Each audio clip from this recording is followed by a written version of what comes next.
السلام عليكم ورحمة الله. الحمد لله رب العالمين.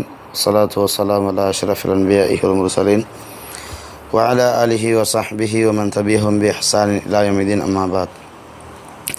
அன்பார்ந்த சகோதரர்களே, ஒரு சகோதரர் வியாபாரம் தொடர்பான ஒரு கேள்வி கேட்குறாங்க.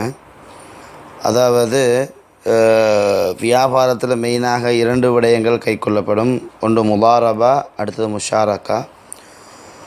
முஷாரக்கா என்றால் பங்கீடு, முதாரபா என்றால் முதலீடு. ஒரு மனிதர் முதாரபா செய்கிறார், அதாவது முதலீடு செய்கிறார்.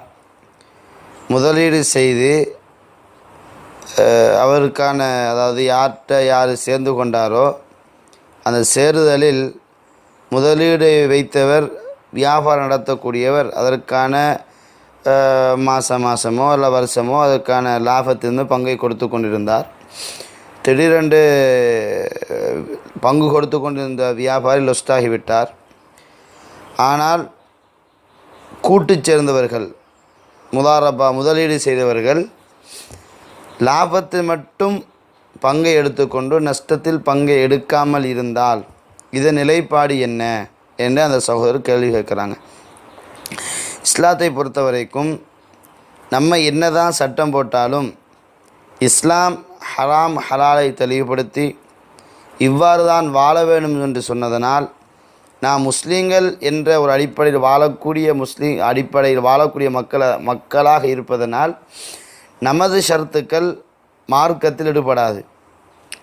அந்த ஷரத்தை இஸ்லாம் ஏற்றுக்கொள்ள வேண்டும். அல்லாஹ்வுடைய தூதர் சொல்கிறார்கள், குர்ஆன் சுன்னாவில் இல்லாத ஒன்றை 100 தடவை ஷர்த்தாக போட்டாலும் ஃபஹுவ பாத்தில், அது நிராகரிக்கப்படும். எனவே ஒரு மனிதர் தன் பணத்தை கொண்டு முதலீடு செய்கிறார். இதை நம்ம தெளிவாக பார்க்கலாம் என்றால் ஷேக் சைது சாபிக் அவர்களுடைய ஃபிக்ஹ் சுன்னாவில் முஆமலாத் என்ற பாடத்தில் இது அப்படியே டீட்டெயில்ஸாக என்னென்னலாம் செய்யலாம், எப்படி செய்யக்கூடாது என்றதை ஃபுல்லாக தெளிவுபடுத்தியிருக்கிறாங்க.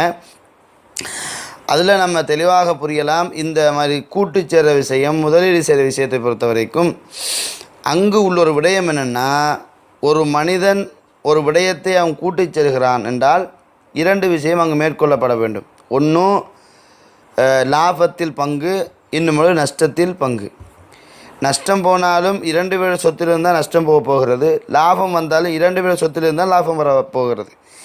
எனவே ஒரு மனிதன் கடனாக கொடுக்கிற என்பது வேறு, லாப நஷ்டத்தை எதிர்பார்த்து வியாபாரத்தில் முதலீடு செய்தல், பங்கீடு செய்தல் என்பது வேறு. அப்போ லாப நஷ்டத்தை கணக்கில் கொண்டு முதலீடோ அல்லது பங்கீடோ செய்தால் நஷ்டத்திலும் இவர்கள் என்ன செய்ய வேண்டும்? பொறுப்பேற்றுக்கொள்ள வேண்டும்.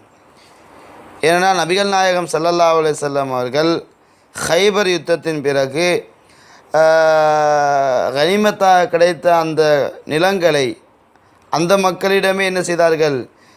தொழில் செய்யுமாறும் அதில் இருந்து அரைவாசியோ அல்லது 3 ரூபாங்க அல்லது 4 ரூபாங்க இவங்க முடிவு செய்து கொள்ள வேண்டும். செய்து கொண்டு அந்த மாதிரி என்ன செய்யணும்? வருமானத்தில் இருந்து தான். இப்போ நஷ்டம் போனால் அது கேட்க முடியாது. வருமானமாக இருந்தால் வருமானத்திலிருந்து அரைவாசி அல்லது 3 பங்கு அல்லது 4 பங்கு இப்படி என்ன செய்யலாம்? எடுக்கலாம். இதை இஸ்லாம் நமக்கு காட்டி தருகிறது. இது தவிர ஒரு மனிதன் முதலீடு செய்கிறார், லாபத்தில் மட்டும் எனக்கு பங்கு, நஷ்டத்தில் எனக்கு பங்கு இல்லை என்றால் இந்த வியாபாரத்தை இஸ்லாம் காட்டித்தரவில்லை. ஏனென்றால் அப்படியாக இருந்தால் ஒரு மனிதனுக்கு லாபமும் இன்னொரு மனிதன் நஷ்டமும் ஏற்படுகிறது. அதான் இஸ்லாம் சொல்கிறது, எப்படி இருந்தாலும் வியாபாரத்தில் என்ன இருக்க வேண்டும்? நடுநிலைமை இருக்க வேண்டும், நீதம் இருக்க வேண்டும், நேர்மை இருக்க வேண்டும். இந்த இடத்தில் நீதம் இல்லை, நடுநிலைமை இல்லை, நேர்மை இல்லை. ஏனென்றால் பங்கீடு உள்ளவருக்கும் முதலீடு செய்தவருக்கும் லாபத்தில் பங்கு போக வேண்டும், நஷ்டம் போனால் இவர் கொடுத்த காசை திருப்பி கொடுக்க வேண்டும்.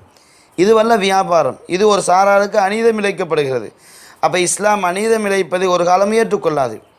அப்படியாக இருந்தால் என்ன செய்ய வேண்டும்? லாபத்திலும் நஷ்டத்திலும் பங்கு உள்ள அடிப்படையில் செய்ய வேண்டும்.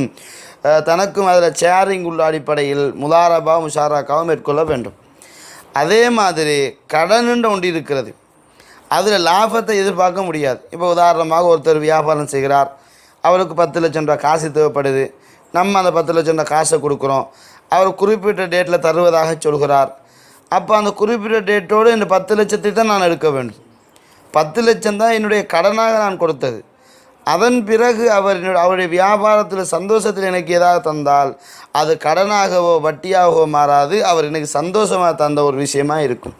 ஏனென்றால் உமைக்குருல்லா கர்லன் ஹசனன், யார் அழகிய முறை கடை நிறைவேற்றதன் அடிப்படையில் நம்ம குர்ஆன் ஹதீஸில் பார்க்குறோம்.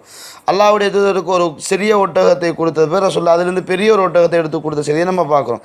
அப்போ கடனை எடுக்கின்ற பொழுது கொடுக்கிறவர் அந்த எடுக்கக்கூடியதை மட்டும்தான் கொடுத்ததை மட்டும்தான் எதிர்பார்க்க வேண்டும்.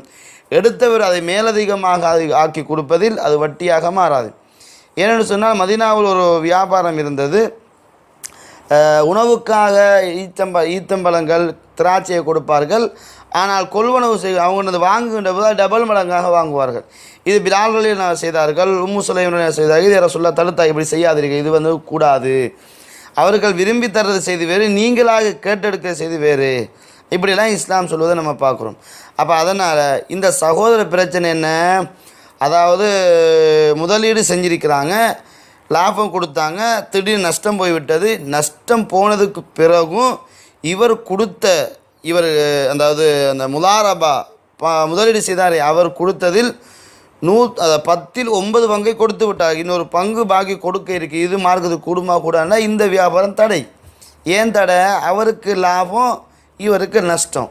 இஸ்லாம் அப்படிப்பட்டதே சொல்லாது. இப்போ லாபம் போனால் எவ்வாறு